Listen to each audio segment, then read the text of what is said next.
Hi, I'm Peter. And I'm Lawrence. And we run Range and Country Shooting Supplies and Airgun Club in Lincolnshire. And we're here to give you honest reviews on air guns and shooting equipment.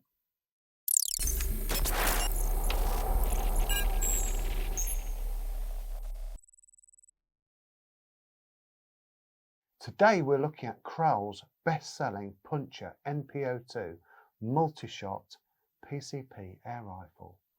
Now it's available in 177, 22 and 25 calibers. And the different finish options in this model. So they only do the one stock option, which is the walnut that we've got here, but then they also do it in a marine, which is like a silver finish. In all the black action that you would see here would be silver in the marine. Nice. Okay. Use of this, I think it's predominantly brought out as a hunting rifle, wasn't it? But I know we have people use these on our range very, very successfully.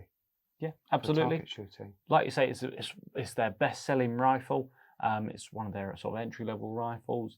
They're absolutely brilliant, really, really accurate. We'll get to that in a short while. Big shot count, get to that as well. And they are very, very reliable, ideal for pest control, like you say, and target work. Now, ideal starter gun, I think that this is. It is an extremely well-priced rifle, isn't it? Yeah, absolutely. It's in the budget range, but for the budget range, you get an awful lot of rifle. Absolutely. Yeah. For accurate prices, please see the website at the link in the description below. Now this NP02, it has, can you see at the front here? This is your cylinder. The filling port is at the front here, but also cleverly, they have linked by a very thin pipe underneath the stock. You have another cylinder at the back here, which forms your stock, which is quite clever. Makes it not sort of a semi-bullpup, doesn't it? Shortish stock. Yeah, it's more like a sort of Roni style, which is your pistol that's been turned into a rifle, which is actually a very clever way of doing it. Clever way of keeping the weight towards the rear, giving you a big shot count and a big cylinder. It is a big shot count. Overall it's a 530cc air reservoir, isn't it? Which gives you in 177 about 180, is it, shots? Yeah, 180 in 177, 200 and 22. Yeah, which is for something this sort of size, that's a lot, isn't it? It's a hell of a lot. Yeah. Yeah, it really is. So what else do we have with it in the features? Gauge at the front. Yep. You've got the fill port there, haven't you? So you've got your front manometer. There's your gauge on the front. It's a very simple, very easy to see gauge.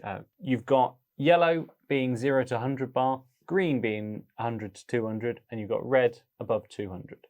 Really, if it's in the green, it's good. If it's not in the green, you either need to fill it or you need to shoot some air out of it. It's basically how that works. Really, really nice and clever. Now it is on the front, isn't it? Which some people moan at. You can sort of understand the sentiment of that, of not being sat near the pointy end of the rifle to But you don't have to look down the barrel, do you, to actually see the gauges on these, like the HW100 and some of the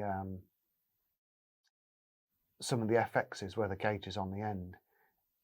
You don't have to look down it. You look at an angle and you're not putting yourself in any danger, are you? Absolutely. I can see it I can see how much air is in it from here. Definitely. Yeah. Now they don't generally come with a moderator or silencer on, do they? We've added this one because we've just zeroed it. You've actually just zeroed it, and I was actually quite impressed with your shooting. But we'll get into that a bit later. See if you can replicate it. Probably not.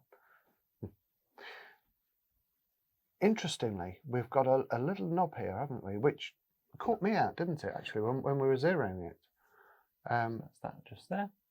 And also on the other side, now that points to, there's a little indicator on this side. Looks like just a little flathead screwdriver, which is actually a very clever, simple way of doing it, which points to your adjustable power. Now, I was shooting, I zeroed it, didn't I? And you said you're only on 2/3 power, so I hadn't realised. Rookie error, I should have checked. So you've got your safety catch on the back here. you've got F at the front and S at the back. Obviously, fire and safe. It's on fire at the minute, so it will go bang. Obviously, it's not cocked. And then we pull it back, and it won't. So the trigger won't move. As a right-handed person, that's quite an easy place to get to. It's in quite a deep divot in the stock there. It's maybe not the easiest to get to, easiest and fastest, but it's in a nice place for it, isn't it? Now you mentioned the stock, and this is actually Turkish walnut, isn't it? Which you generally get quite a nice quality piece of wood on these, don't you? Yeah. So barrel length and overall length. I think we have, is it 32 centimetre barrel on this one? Yeah, just a very short barrel. Just over a foot. And the overall length of the rifle is? I will absolutely tell you that. It's 76.5 centimetres. Okay. So like you say, it's very, very short still. All the weight's nice and far back. And it's got all the kit that we would want. Okay. And we say we've added a moderator, so obviously it's threaded for a standard half 20 UNF moderator. Yeah. And we have dual rails on here as well, don't we? Yeah. So Kral do this very, very clever rail where they've got a 9 to 11mm rail separated with the weaver partitions. What that means is you can have either your weaver / Picatinny mounts, or you can have your 9 to 11. So you could get a night vision scope will go straight onto this, or your standard 9 to 11mm scope that we've got here, that will go straight onto it. So it's very, very clever, very simple solution to being able to mount whatever you want onto it. Weight. She's very light, isn't she? What for? Very good. Yeah, weight. Yeah, it's only 2.95 kilos, according to Kral's website. Very, very light. What I will say is we'll get into handling in a little while, but that weight is, as I've alluded to, very far back. So it feels very, very nice in the shoulder, very, very pointable. That's also helped by the fact that it's this sort of pistol turned into a rifle style. So it's very, very short, and you've also got the cocking handle on the side here. So whether it's a bad idea or not, I'll turn it onto the side here. So this is your cocking lever. Nice and easy. It's on the, as I say, on the left-hand side, which for a right-handed person you quite like, don't you? I do like that. Yes, I do. Do you? Not the greatest fan of it. Aren't you? You'll obviously we'll see how I shoot it in a sec, but I much prefer it to be on the right. But if you're walking around, you've got it in your hands, you're taking stand-in shots maybe, then if you can hold that up as you cock it, then yes, I think at that point it would make it very, very nice. For me, that feels much more natural. While you've got the rifle in your hand and the pistol grip, cocking with your left hand, it makes you think about shooting with a right-handed bolt and thinking how almost cack-handed that feels. But it's the norm now, isn't it? And it's what we get used to. So it just feels natural. But this just changed the game, I think. Yeah, absolutely. Yeah. Is there anything that we haven't talked about? We've got the threaded for a moderator, nice gauge on the front, side Manometer. lever. Manometer, yeah. Big bottle, and I cannot lie. You do get 2 magazines with them. It's 14 round in 177 and it's 12 round in 22. That's very, very good. They are the plastic ones, so you have to spin them around. We'll show that in a sec. But even still, it's very, very nice for an entry-level rifle. Very much so, yeah.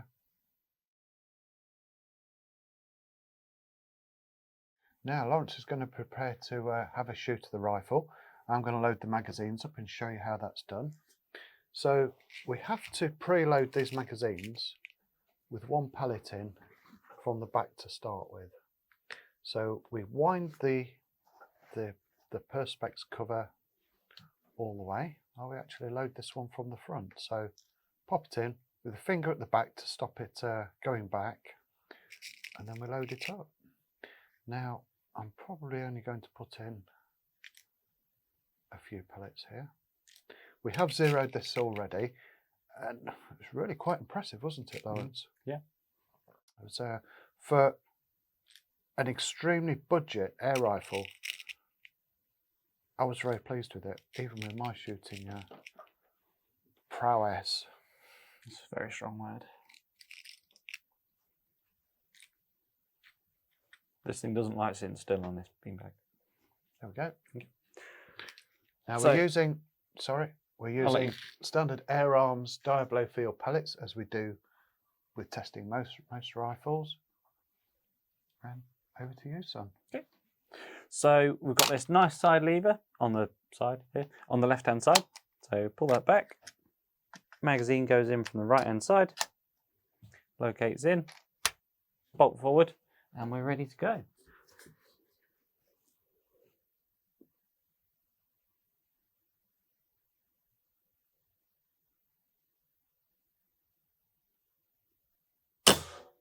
Oh, that was a lucky shot.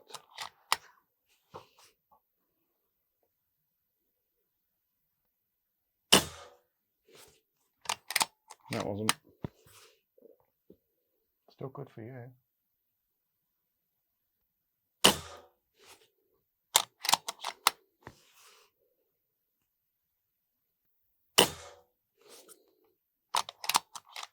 Was that the wind, that one? That one was definitely the wind. Yeah.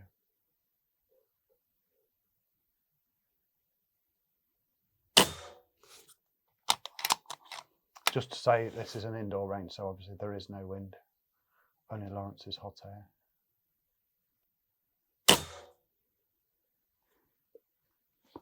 So I'll come back to the point that I made earlier, that you like the cocking lever on the side. Mm. With it being on the left-hand side of the rifle, I have to bring my the